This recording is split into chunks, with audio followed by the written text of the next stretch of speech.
Sall nekk directeur de publication magazine comment la lay xawee doyen laa koy war a wax wala cher confrère parce que damay bañ a il faut que ma dalal la ni ma ñu la war a dalalee. Choisissez. Bon, on va dire le très grand Issa Sall, l'honorable. Ah, je suis pas député. Mais vous êtes honorable quand même. Merci beaucoup de me donner ce titre.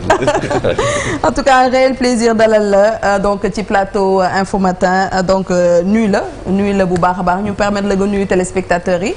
Mais je salue tous les téléspectateurs de RFM et bien sûr je salue les éminents confrères qui sont autour de ce plateau. Et c'est toujours un plaisir de venir ici et bon, discuter et puis chacun apportera ce qu'il peut. Et on mettra ça dans la corbeille pour les Sénégalais qui nous écoutent et qui nous regardent. Voilà. Un éminent journaliste également donc Issa Sall donc nga xamante ni xam-xamam ci wàllum journalisme ak leneen li nga xamante ne mooy des questions d'actualité kenn du ko naatable donc messieurs donc l'invité est à nous comme on a l'habitude de dire. Chéri ñu gërëm doyen ci teewaay bi yombul. C'est en wolof hein. C'est en wolof. J'aurais préféré. Wolof la bon doyen moom xam na contexte yi parce que nekkoon na Sénat sax ay jamono muy commission électorale nationale autonome ñu xamante ni dañuy superviser mbiram élection contexte bi mu amee nag doyen coowal transhumance yaa ngi koy dégg xëy na yéen ñi nga xamante ni fekkee ngeen histoire politique lu bëri est-ce que bett na la ñu koy dundaat ci jamono ji ci alternance bi fi amaat muy troisième bi. Non, mënut a bettaate ici les partis politiques c'est des vases communicants dès qu'un parti est ci français bi de doyen. ci français bi de.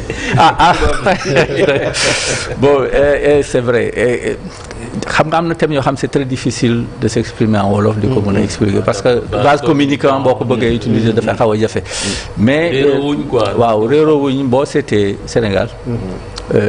Histoire politique du Sénégal ay alliance rek ñoo créé wu même Senghor Lamine Gueye.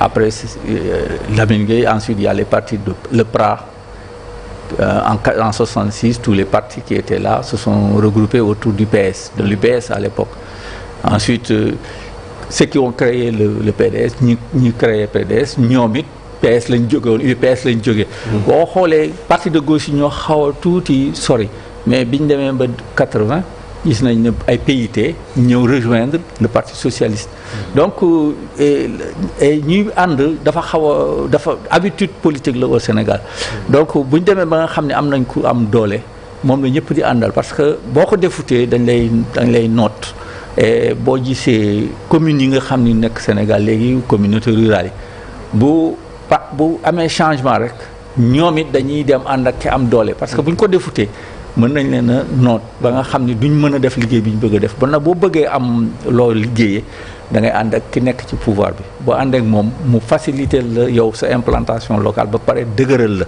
loolu moo ko indi boo ko gisee ñii di dem ñëpp duñ fa yóbbu dara mais buñ demee danañ fa am lenn mooy danañ am doole te loolu moom mooy indi transhumance bi mais loo xam ne lu du gaaw a jógee Sénégal la parce que fii ni réew mi bindoo amut ay ancrage yoo xam ne day tax doo mën a dem feneen boo demee tamit dara du ci xew parce que doo dem say bokk bàyyi la. non mais doyen ci histoire bi ci cas bi ñu nekk xam nga ñi gagné maanaam ñi jiite actuellement réew mi dañoo jaayoon benn projet wala benn concept anti système.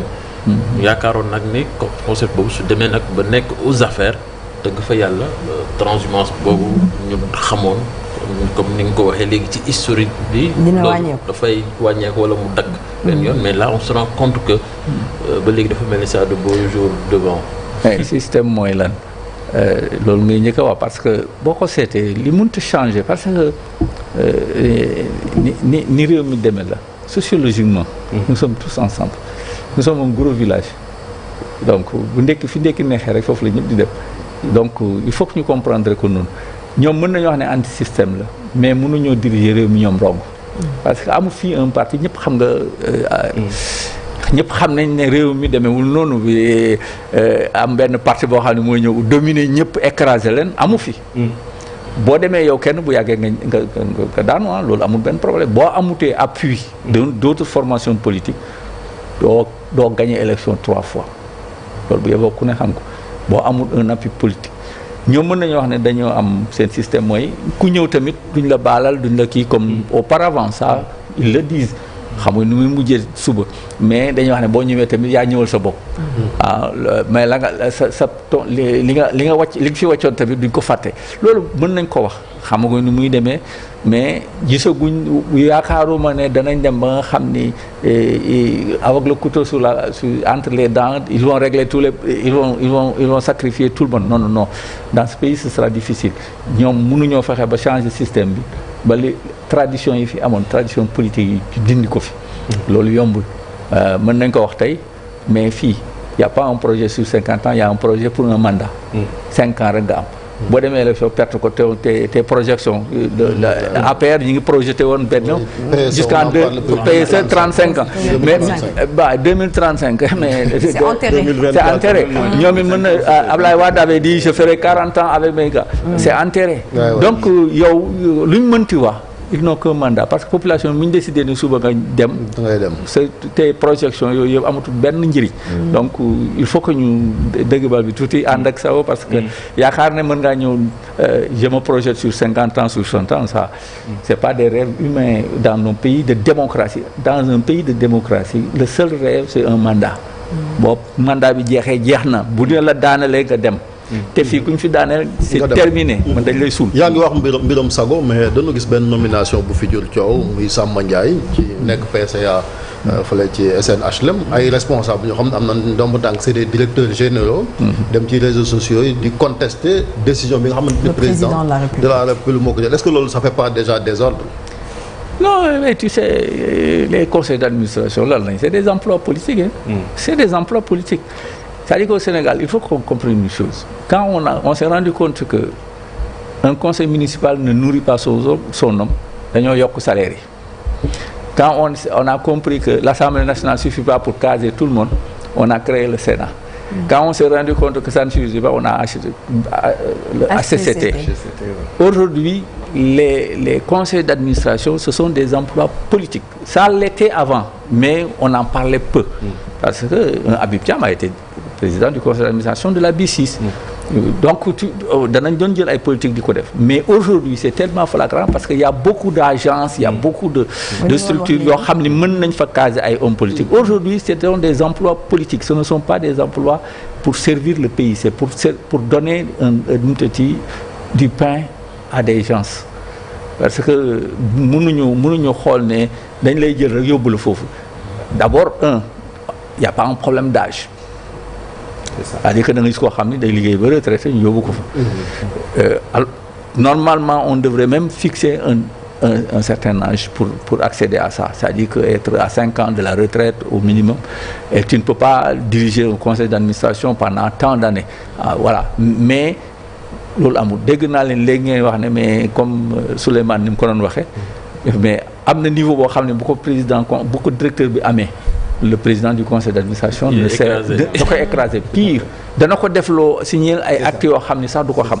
te léegi il faut moi je ne me rappelle pas très bien les termes mais les présidents de conseil d'administration ont des obligations même des responsabilités dans les actes qui sont posés dans la société donc ñoom peut-être ñi ngi dem di wax ne c'est un emploi bu ma demee lu ma directeur bi jox ne ma signal ma fii ma signal ko bu weer bi dee ñu jox ma sama 3 millions ma dem tëdd sama kër mais ils ont des obligations donc il ne faut pas que ñu yaakaar ne rek président conseil d'administration dafa nekk un fromage dont se délecte tout le temps par le parti. Voilà léegi gis nga ci yaa ngi wax ne que poste politique la et là le président nomme quelqu'un PCA SNHLM comme ni la ko Chérif laajee léegi et sa base politique ni non lii du fi amee situation boobu nan lañ ko mën a jàngatee ci contexte Sénégal actuellement. mais ça veut dire que c'est un fromage politique tout simplement loolu tax ñu koy xëccoo waaye ku ne bëgg na ci rek jox nañ la dara sa morom bëgg ko. nee na peut-être qu'ils se sont dit que ñenn ñi se sont dit que non kii n'a pas mouillé le maillot pour faire triompher le projet moom moo tax.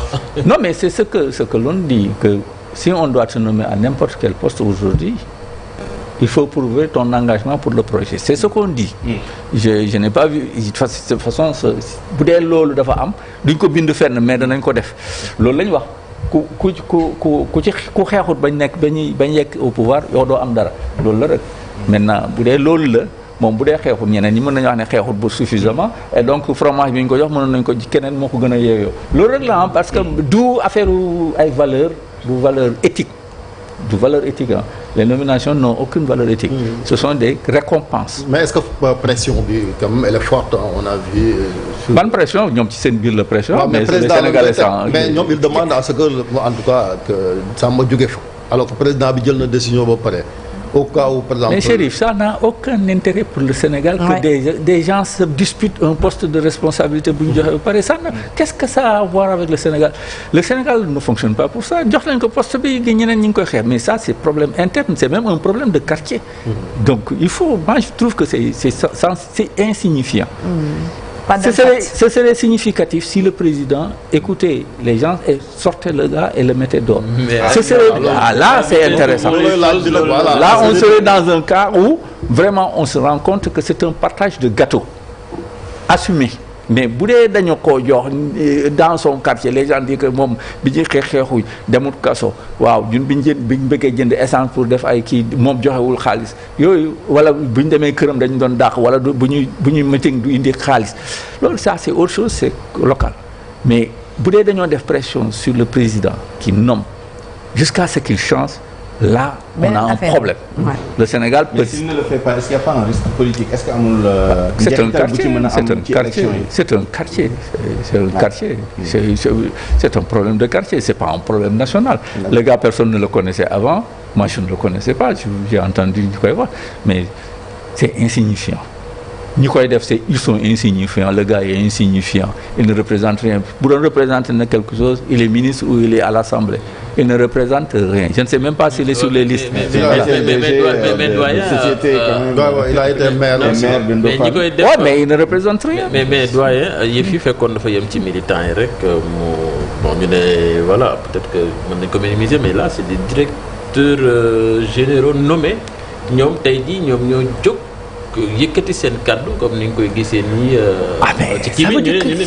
Mais c'est un partage de gâteau. Samba Ndiaye il était directeur de firme je crois. Et des grands trains. Voilà. Donc il y a les transhumances. On quitte un fauteuil, on va sur une chaise parce que lui il a quitté un fauteuil pour aller sur une chaise. Hein. Parce qu'il était nommé directeur. Aujourd'hui on lui donne un poste de rien du tout de conseil d'administration. Vraiment, moi je trouve qu'il a quitté un fauteuil.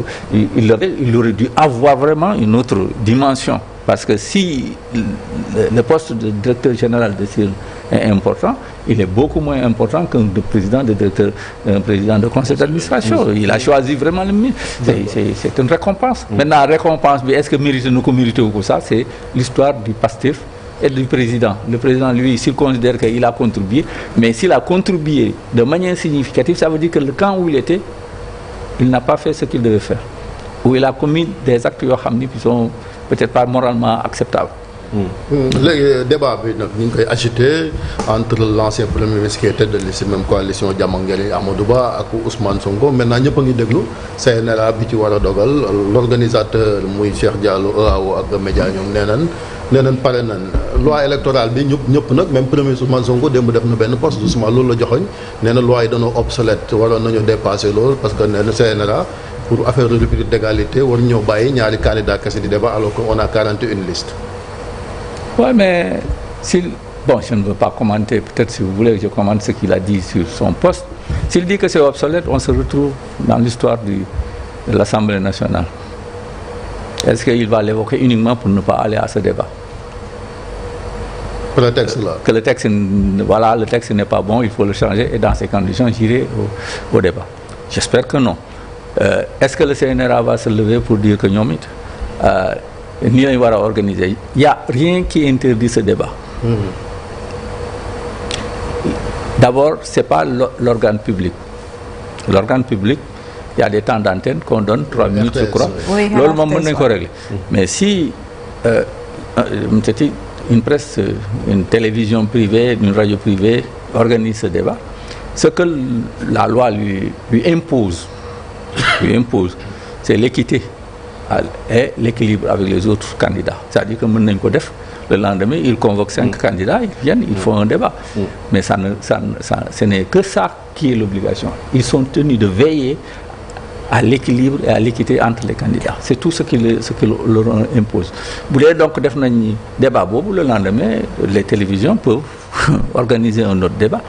Mais c'est au candidat de dire écoutez, je vais respecter la décision du CNRA. Si la CNRA dit que on ne peut pas l'organiser, ce qui m'étonnerait, ce serait vraiment un recul. Même, je dirais même, ce serait grave que l'on interdise un tel débat. On ne peut pas l'interdire d'ailleurs. On ne peut pas. On ne peut pas l'interdire. Parce que l'interdire, ça voudrait dire aller fermer les télévisions. Si les deux candidats sont d'accord et veulent venir et n'évoquent pas, duñu wax ne CNRA li mu wax mais dañoo bëgg a débat. C'est ça la question. Est-ce que am nga impression que nit ñi véritablement dañoo bëgg buñ ko bëggee le débat aura lieu mais buñ ko bëggutee di évoquer maintenant ay yenn conditions dans ces conditions mën nañu bañ. Mais est-ce que tamit équité boobu tamit médias yi mën nañ ko peu important média buy organiser le débat est-ce que mën nañ ko aussi respecter parce que y a 41 listes bu ñu defee par exemple le débat entre Ousmane Sonko ak Amadou Ba est-ce que ñoom dinañ mën a am possibilité teg équilibre boobu noonu comme ni nga ko waxee léegi doyen.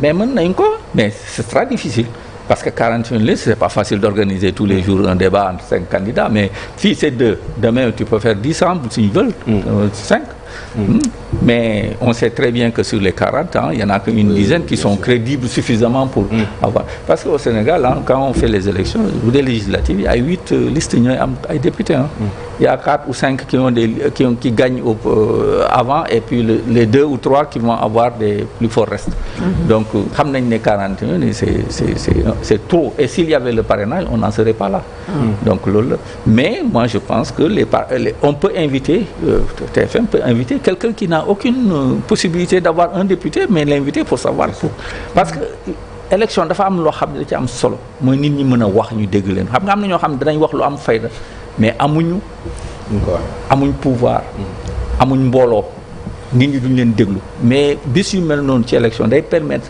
yenn idées yi ñu koy mën di joxe je vous donne l'exemple de la presse en France le journal Humanité dafa dem ba nga xam ni dafa bëgg a sooxee daal les députés de la droite ñoom ñoo ne dañuy dem abonné ci journal boobu pour que mu mën a continuer di wax li muy wax parce que tamit opinion yu bëri pluralité dafa baax ci réew. donc journal communiste la. te journal communiste la. voilà moo tax dans un pays comme nous on est en crise avec la presse. il faut que l'on évoque cela parce que.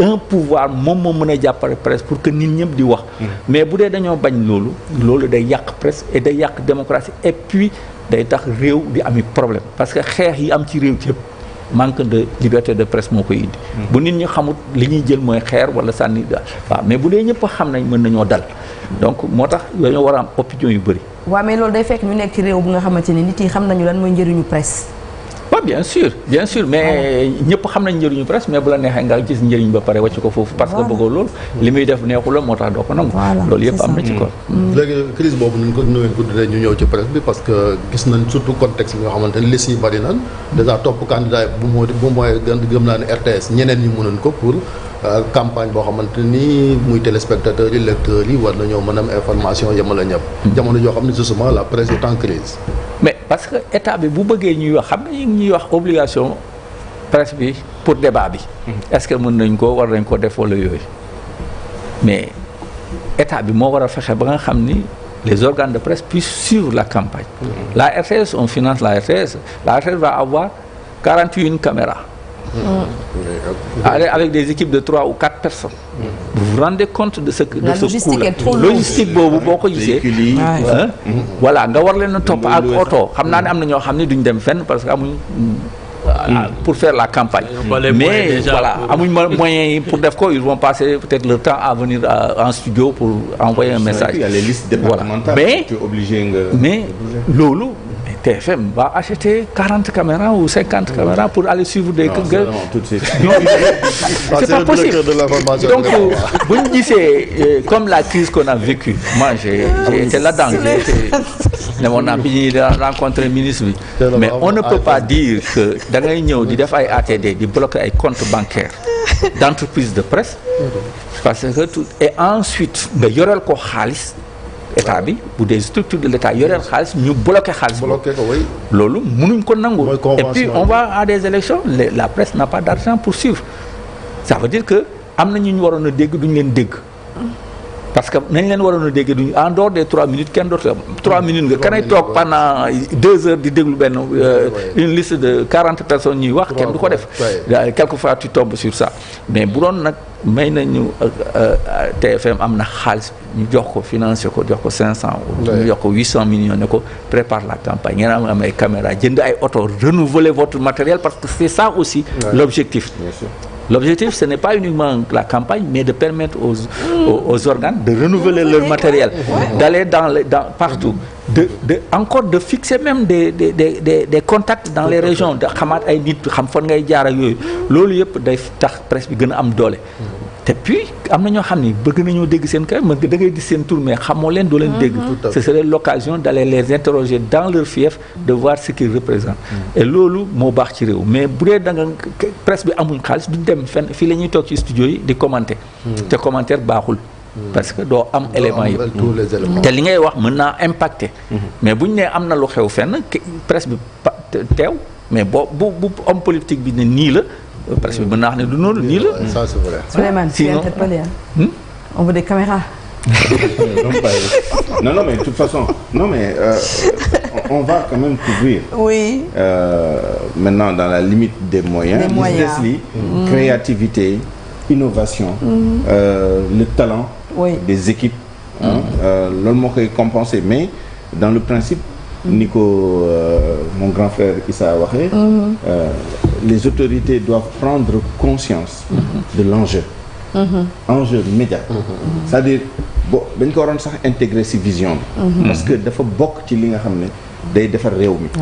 sans parti pris c'est pas du corporatisme ni rien du tout. C'est-à-dire parfois dafa nekk ci secteur yi gën a difficile parce que mooy secteur bi nga xam ne très probablement li ñu lay def lu la metti moo ëpp lu ñu lay def lu la neex. et pourtant sa warugar la nga jàppale leen. ñun dañoo am devoir d'ingratitude. waaye ñoom dañoo am obligation. de jël de générosité. Voilà de générosité obligation de générosité. moom mooy malgré tout que tu te dises que lii dafa bokk ci démocratie bokk ci li ma fal bokk ci li nga xam ne moom mooy jëmale réew mi kanam. C'est un travail collaboratif. dañ leen di jàppale pour loolu. Mais malheureusement cette générosité n'est pas la denrée la mieux partagée. Non, c'est pas qu'au Sénégal hein, c'est un peu partout dans. Oui, mais nous on a un souci. Nous sommes dans un pays xam nga maa ngi wax français. wolof. Moi j'ai été à l'extérieur. fi mu ne nii ñun li xew Sénégal boo demee Mali xamuñ sax nu mu dem. wolof la ñuy wax. Donc nous. Télé yi sax war nañoo changer parce que gis nga moi la crise de 2021 ne m'a pas trouvé ici mais quand bu ma waajee dama xam ne quand on regarde la télé on ne comprend rien. Trop de wolof. Donc nous ça on devrait avoir ce xam ni Sénégal n'est pas un singleton une île isolée dans le monde dans l'océan hein et que li ñuy def fii intéressé wu ñu africains yëpp ñun la ñuy xool. Mais à part le journal télévisé quelle émission en wolof ngeen di def fii. en français. bariwul de. bariwul dëgg la. alors que c'est la langue officielle du Sénégal. et ñi bëgg a xam lu xew Sénégal même les étrangers qui sont au Sénégal ne savent pas ce qui se passe dans notre pays.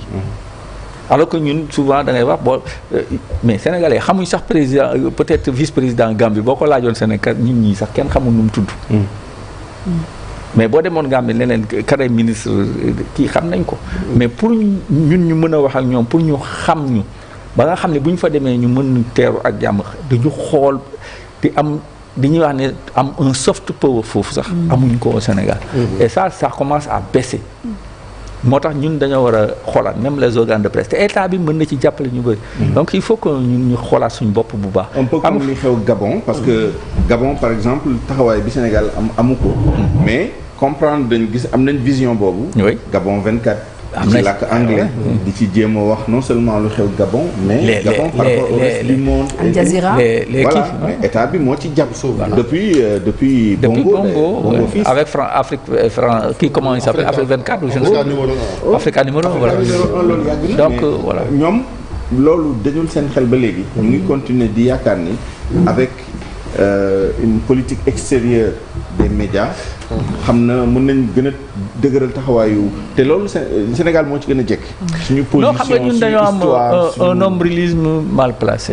xam nga ñun ñi ngi toog di xool suñu bopp yaakaar nañu on est les plus beaux les plus mais il faut que ñun suñu réew tamit ñu xool ne même bu ñuy diriger fii Sénégal comme li ñuy wax ce qu'on peut reprocher à Pastef c'est de dire man rek ñun rek la Sénégal kenn waru ko diriger ci man rek la ñun rek la loolu la ñu war a bàyyi.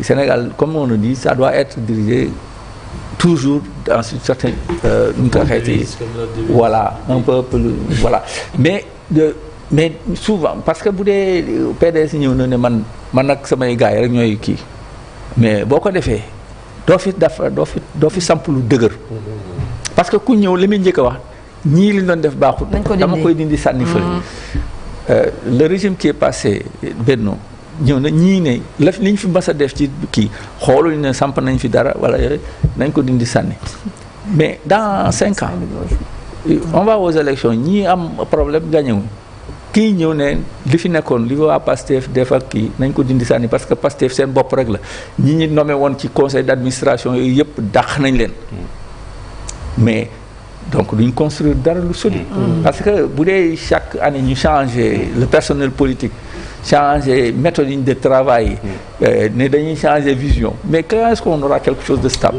war nañoo am loo xam ni mooy nekk nu nga ko waxee un fil conducteur boo xam ni ku ñëw ci ngay topp bu la neexee nag nga toog ba ca nga ne lii naa ko changer tuuti mu avancé mu vitesse bi yokku wala ñu retardé ko parce que kii amalu ñu njëriñ léegi nañ xaar ba beneen waaye ñëw ne la fi nekkoon yëpp balayé on met autre chose doo dem fenn ba pare bu yàggut ñu dàqala keneen ñëwut sa place ñoom ñii danañ dem forcément parce que ils ne peuvent pas être éternels nous sommes dans un pays boo xam ne quoi qu'on puisse dire il y aura élection et il y aura des vainqueurs par exemple si on va aux législatives et ils perdent les élections on va se retrouver dans des conflits énormes il y avait des présidents de conseil qu'on a nommé les gens vont dire ñii nga yónni fa say fonctionnaires ñuy remettre en cause tout acte bu mu bëgg a poser ñu créer ko problème mais vous vous rendez compte on n'a pas besoin de ça mooy dynamique réconciliation parce que Macky Sall en tout cas bi mu fi li loi d'amnistie bi c'est ce qu'il avait dit comme argument que ni Sénégalais yu juboo maanaam mais on a l'impression que weesu na li nga xamante ni sax mooy alternance bi ba tension bi gis nga ni mu judduwaatee ci société bi déjà très divisée ba léegi nit ñi mënuñoo déggoo sur l'essentiel mais la loi d'amnistie n'a pas réconcilié les Sénégalais plutôt dañoo gën a diviser voilà man pour moi la loi d'amnistie dafay fekk moo xam ni c'était une demande mais c'est un individu qui a dit je l'impose à tout le monde voilà donc c'est une division ñi nga xam ni ñoom la profito mooy les gars de Pastef eux-mêmes ils ne l'ont pas ils étaient ambigus dans cette décision parce que bëgg nañ ko bëgguñ ko kenn xamul voilà dañ koy wote duñ ko wote ñoom lenn la je prends le sucre mais je n'aime pas la mangue donc ça c'est loolu moo fi xew donc et justement sax am na benn révélation boo defoon ci magazine bi di donc comment par rapport protocole bi amoon ca Cap Manuel bon protocole bi ku ne da nga ci am sax xalaat am nga ci loo dégg mën ngaa wax ak koo xam ni il était au cœur des affaires mais le protocole aurait dû permettre comme le protocole de Rebeuss à l'époque de calmer le jeu et de réconcilier mais am na wala amul déjà doyen bi li njëkk laaj mooy protocole am na wala amul mais discussion yi am na bu discussion amee c'est que y a protocole forcément donc on ne peut pas dire qu'il y a pas de protocole s'il y a eu l'amnistie il y a protocole discussion bi ba quel niveau la woon mais c'est les responsables qui ont discuté avec le président c'est Sonko qui a discuté avec Diomaye ils ont discuté avec moom contact direct ça kay c'est clair alors on a amené Sonko chez Macky Sall mu wax ak moom bi ko kañ loolu maanaam dana jëli Sonko kaso yóbbu ko ci Macky yóbbu ko ba ci kër il n'est pas sorti une seule fois Sonko dans cette période donc da daan jóge Cap Manuel di génn guddi kon man leen ko daan génne Cap Manuel mu génne yóbbu ko mais koñ loolu ñëpp xam nañ ko que c'est pas un secret loolu c'est pas un secret on l'a transporté on l'a amené là-bas ils ont discuté c'était qui on transporteur bi kan la transporteur mais forcément les forces de sécurité je ne dirais pas que on peut toujours dire que c'est les pénitenciers mais parce que sans eux ils ne peuvent pas sortir ça c'est une réalité maintenant ce qu'ils ont dit entre eux xam nga un accord da ngay joxe kii jox la. yow nga joxe mu jox la kooku mën nañ ci wax lu bëri. te xam nga loolu finalement day am un secret am na ay bribes yoo ci mën a am mais mënoo xam exactement au détail près li ñu wax mais li ci bëri xam nañ ko mais est-ce que si accord bi dañ ne ko Macky Sall dootul tegati tànkam fii nii parce que moom mi ngi annoncé que day ñëw mais ñu bëri ñu ne du ñëw mais mën na bañ a ñëw mais ça n'a rien à voir avec un accord mais je ne pense pas que dans l'accord parce que Macky l'avait déjà dit que bu paree vraiment il ne voudra pas du bëgg a gêner ki fiy nekk waxoon na ko mais là il est tête de liste là oui mais parce que tête de liste bi tamit ça peut être une raison politique tout simplement parce que xam nga alliance la kan ngay jiital xam nga c'est un problème est-ce que boo jiitalee un Abdoulaye Daouda wala un Abdou Mbow wala un Mansour Faye ñeneen danañ bokk yooyu tamit da nga koy xool PDS mën naa d'accord ne Macky Sall jiituñu mais nag pas Abdoulaye Daouda ou Abdou Mbow ñeneen ñi nekk ci alliance bi tamit mën nañoo wax loolu donc ça peut être donc il faut un leader fort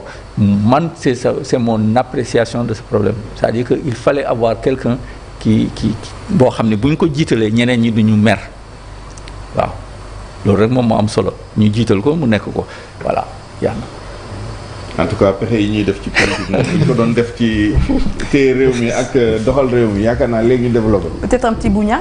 waaw Bougna aujourd'hui je te permets. waaw non Bougna bi rek mooy accusation yi nga xamante ne comme Sonko accusé na ko Macky Sall ci falsification des statistiques ci budget beeg yu ni mel Macky Sall répondre na bi mu demee. loolu il y a pas de falsification c'est politicien. tout le monde sait qu'il y a pas de falsification.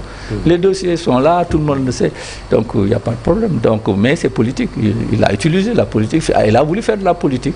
Mais il y a pas de falsification de chiffres. Vous savez quand vous avez une maison.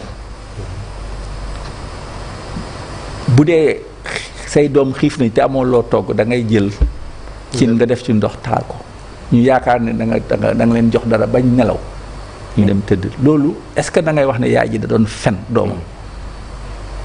oui mais doyen quand même pas à ce niveau-là un premier ministre qui fait une conférence de presse joxe ay chiffres. non moom waxuma ko ñi daa doon wax ñi fi nekkoon. bu ñu amee difficulté on ne règle pas ça de manière comptable on règle ça de manière politique. oui. loolu la ñuy def boo yoree réew da ngay def loo xam ni quelquefois da nga xam ni tu es à la lisière comme on dit borderline tu es au bord de la route mais tu vas dans le même chemin c'est ça qu'on fait dans un régime mais mënoo ñëw futteeku ba set ñëw na dem ci boutiquier bi ne ko man awma xaalis sama jabar dafa feebar te man dañ maa dàq sama liggéey lewal ma caaku ceeb mais il risque de ne pas te le donner donc mieux vaut nga dem wan ko ne ko lépp baax na mu lebal la bu subaa boo mënutee nga dem débrouiller wu ji lebi feneen ñu jox ko ba pare kooku nga dem topp la nga dem lebi feneen c'est comme ça qu'on fait le pays day leb di fay bor donc c'est comme ça maintenant ce que Sonko a fait c'est de la politique voilà il veut que ñu ne ñi fi nekkoon baaxuñ ba nga xam ni kenn du ànd ak teg ñoom loolu rek la ce n'est rien d'autre maintenant mën nañ ko tolérer mais malheureusement conséquence bi mooy gis nga notu Sénégal ñoom Souleymane ñëw ci wàllu comme gis na ni gis nga bëgg dem c'est Moody's ñu ngi suñu notation mais moom laay wax boo demee ci boutique bi ne ko awma lu ma dundale sama waa kër damaa feebar sama jabar dañ koo dàq boo ko lebee du la fay ba pare boutique ku ko laaj mu ne ñi amatuñ dara loolu mooy baisse de notation bi dans le quartier dans le quartier ñun dañuy wax ne ñu torox da ma ne sorti Sonko bi loolu rek la ñu jural loolu la ñu jural que mu ne dafay def une gestion de vérité mais un État ne gère jamais avec la vérité l'Amérique ne le fait pas Israël est-ce qu'il fait quand il bombarde un immeuble il dit que benn waay moo fa nekkoon est-ce que dëgg la peut-être que c'est pour traumatiser les gens du dëgg mais qu'est-ce que tu veux il a da ngay justifier l'injustifiable pour quelquefois avoir des résultats moo war a dal un homme politique et un responsable d'État da ngay wax loo xam ni wóor na ne mënta am mais da nga ko rafetal ba nga xam ne nit ñi dañuy yaakaar ne dëgg la yow doo fen mooy nuance Abdoulaye Wade il disait toujours il faut être nuancé voilà mën nga wax ne donc mettre sur le dos de l'inexpérience en matière de gestion d'un État mais il n'a pas le droit d'être inexpérimenté un État quand on le gère parce que tu as toutes les ressources humaines pour gérer un pays. Quand on a toutes les ressources humaines pour gérer un pays, tu n'as pas le droit à l'erreur. Un homme politique ne doit pas commettre de fautes de cette nature pour faire baisser le prestige de son pays. Amoo ci droit. Voilà boo ko defee def que loo xam ni c'est une faute. Issa Sall reste avec nous pour jeexal émission financement parti politique yi. waaye joxoon naa la buuñaa bi sànq yow tamit Chérif. waaw rus naa doyen donc benn buuñaa supplémentaire. parce que problème bi la buñ posé waat encore. gis na passé levée de fonds yi ñu def. ba le passé même premier ministre nee nañ xëy na dàqoon buñ ci jógee ñu ñuy indee loi boo xamante ni quand même parce que li naan serpent de mer la yàgg nañ ko wax fii ci Sénégal mais kenn jëfee ko mu ñu xam xaalis bi ñu dugal parce que campagne bi dégg tey mu commencé ñi am doole ñi dinañ l'argent va couler à flot ko moo di ñi amul doole xëy na ils seront restés en rade nan ko leen koy def ba réglementé ko ba mu am transparence nga xam ne après dinañ xam liste bu nekk ñaata nga financé ci campagne bi. La meilleure solution c'est de financer les partis. xam nga lu tax impôt du ñu sonal. parce que dañuy jot seen xaalis. parce que bu ñu la joxee TVA ne la jël ko mën nañ ñëw ne la yow suñu TVA bi nga ñu jox 100 francs nga ñu jox alors que ñun. bu ñu xoolee sa compte yi yow war nga ñu jox 200. état bi bu joxee financer partis politiques yi des partis politiques on pourra contrôler leur financement. parce que bu la état ne la ñaata député nga am nga ne ko 10 mu ne la député bu ne chaque année danaa la ci jox 10 millions muy 100 millions. avec 100 millions tu gères un parti. bu la joxee 100 millions nga ne ñaata député nga ñaata conseil municipal nga ne ko am naa 2000 mu ne la chaque conseil municipal naa la jox 100 000 francs par an ñu boole lépp jox la ne la da nga am obligation am ni nga ko waxee un siège am ceci am cela moi j'ai participé à des réflexions sur ça organisées pour une nouvelle loi sur les partis politiques. Si on le fait mais l'État chaque année tu es obligé de déposer un bilan. boo defee bu déposer un bilan la Cour des comptes peut venir vérifier si ñi ngay fay nga leen ñi nga oto yi nga jënd carburant mi nga wax xanaa duñ la jox oto nga ne am nga carburant dépensé naa ñaata ñu ne la chaque jour tu dépenses 200 litres de carburant ñu ne la xaalis bi ëpp na. yu mel noonu Cour des comptes ñëw valider say comptes comme ça tu as le droit à avoir encore un financement. buñ ko defee. à la fin bu ñuy dem campagne nga ne da ngay dem campagne ñu ne la lan nga dépensé là parce que boo dépensé tant dañ lay rembourser. mais tu es obligé de justifier de faire des justificatifs. parce que da nga koy justifier da ngay justifier xaalis bi. waaw loolu rek la. mais bu ñu ko defutee tant que defuñ ko on ne pourra pas empêcher le financement occulte et le financement mafieux de nos partis. des partis politiques mais chef de l'opposition moom 4 milliards la am non je pense. par an est-ce que am na sax parce que ba léegi tegaguñ ko de. bon c'est dans la constitution mais bon. il y a les modalités de voilà donc loolu la ñu war a def. je crois qu'il n'y a pas de décret d'application. S'il n'y a pas de décret d'application on ne peut pas mettre ça en place. D'accord merci beaucoup Issa Sall da ngay des ak ñun pour ñu tàggatoo donc ci émission bi ñu ñëw ak yéen ci la une de l'Observateur.